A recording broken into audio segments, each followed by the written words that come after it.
Hai semuanya, jumpa lagi di Fakta 3 Menit. Tentunya kita tidak bisa menutup mata akan tingkat korupsi yang masih cukup tinggi di Indonesia.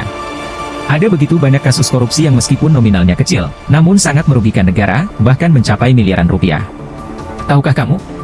Ada saja koruptor yang berhasil melarikan diri dari kasus-kasus tersebut, ya, teman-teman. Jadi, siapa sajakah mereka? Mari kita bahas bersama-sama.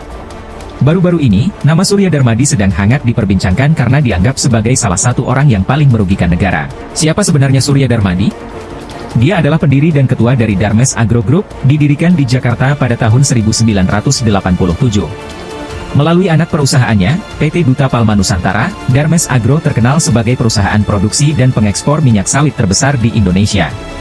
Kekayaannya tidak main-main, teman-teman. Beberapa sumber menyebutkan kekayaan totalnya mencapai angka 45 miliar dolar Amerika Serikat. Namun, sayangnya, meskipun begitu kaya, Surya Darmadi malah menjadi tersangka dalam kasus penyerobotan lahan yang merugikan negara. Surya Darmadi telah dicari keberadaannya di mana-mana sejak namanya masuk dalam daftar pencarian orang sejak 2019. Menurut laporan dari CNN Indonesia, sebelumnya, Kepala Pusat Penerangan Hukum Kejaksaan Agung, Ketut Sumedana, sempat mengatakan bahwa Surya Darmadi diduga berada di Singapura, namun pihak Singapura membantah bahwa tersangka koruptor itu ada di sana. Jadi, di mana sebenarnya keberadaan Surya Darmadi? Apakah dia akan bebas dari jeratan hukum? Mengapa dia belum ditemukan? Bagaimana pendapat kalian, teman-teman? Jangan ragu untuk berbagi di kolom komentar, ya. Selain Surya Darmadi, ada juga kasus buronan lainnya seperti kasus bantuan likuiditas Bank Indonesia yang melibatkan LB Samadikun Hartono. Samadikun berhasil ditangkap oleh Badan Intelijen Negara pada 14 April 2016 di Cina setelah melarikan diri selama 13 tahun.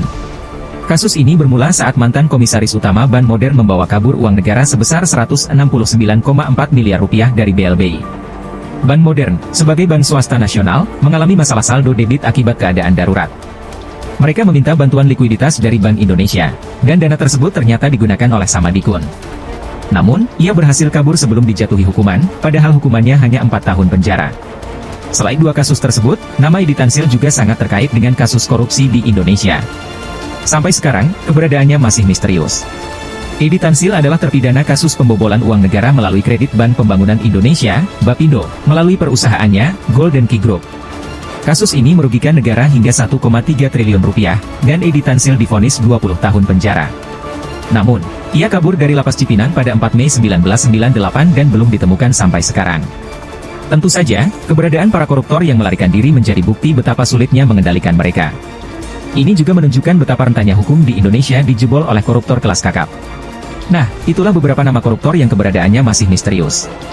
Apakah mereka akan ditemukan? Ataukah ada oknum di balik layar yang membuat mereka sulit ditemukan? Yuk, mari kita diskusikan lebih lanjut di kolom komentar. Jangan lupa untuk menyukai dan membagikan video ini kepada teman-teman kamu, ya. Terima kasih telah menonton sampai habis. Sampai jumpa.